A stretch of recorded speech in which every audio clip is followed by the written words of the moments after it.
Então, olá, alunos, eu sei que isso é bastante repentino.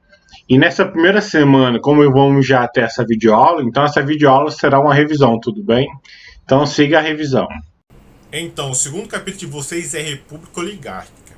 Então, oligarquia é um tipo de governo. Geralmente são três tipos de governo. Tem aristocracia, oligarquia e democracia.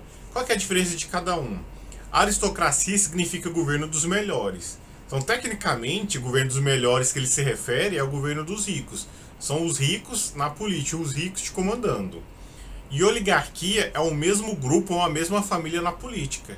Democracia é todos no poder, então quer dizer, a gente vai escolher os nossos representantes. Então, quando a gente fala república oligárquica, a gente vai estar falando de um certo grupo na política. Então vamos começar com a Primeira República. A partir de 1894, com a eleição de Prudente de Moraes, o governo federal passou a ser ocupado por políticos civis.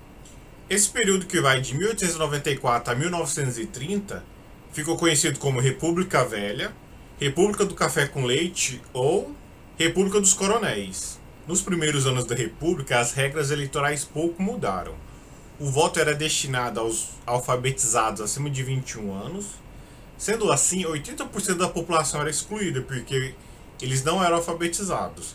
Também não poderia votar analfabetos, mulheres, indígenas e religiosos.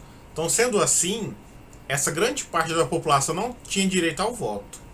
Além do direito ao voto ser restrito, os eleitores não poderiam votar livremente. Por que eles não poderiam votar livremente? Já que os poderosos, e principalmente os coronéis, não queriam perder as eleições. Por isso, faziam de tudo para vencer, com fraudes, pressões e violência.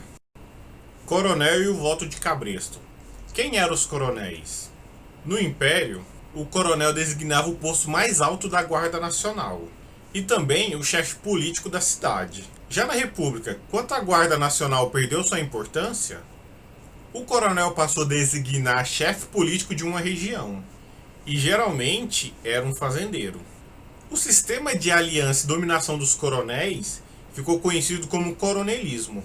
Durante a Primeira República, muitas das pessoas que trabalhavam para os coronéis eram exploradas e recebiam uma miséria de pagamento. Por vezes, os coronéis também favoreciam essas pessoas, oferecendo emprego, alimentos, remédios, roupas, vaga no colégio, vaga em hospitais. E essa troca de favores ficou conhecido como clientelismo. Em troca desses favores, os coronéis exigiam que essas pessoas votassem em seus candidatos. Quem se negava a votar nesses candidatos propostos pelos coronéis perdiam seus favores e muitas das vezes eram agredidos pelos seus jagunços. Nessa época existia uma expressão popular que se referia a essa política, a esse clientelismo. Falava que os amigos do coronel recebem pão e os inimigos recebem pau. No caso, eles apanhavam. Nessa época o voto era aberto. Então a pessoa para votar, ela chegava lá e falava publicamente quem era seu candidato. Como os coronéis não tinham acesso a vigiar cada um, então quem vigiava para eles eram seus jagunços. Então quando a pessoa ia votar, ela falava lá abertamente, ela sempre via que ela estava sendo observada por esses jagunços. Então, de uma certa maneira, eles eram obrigados a votar nesses candidatos. E isso ficou conhecido como voto de cabresto. Revoltas na Primeira República. Religiosidade e revoltas populares. Vamos começar abordando os movimentos messiânicos.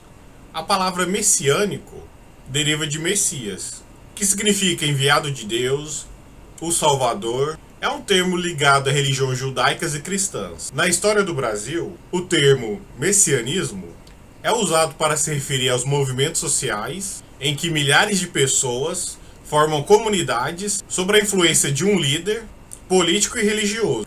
Durante a Primeira República, os principais movimentos desse tipo ocorreram em áreas rurais, sendo que os dois mais conhecidos foram Canudos na Bahia e o Contestado, entre Santa Catarina e Paraná.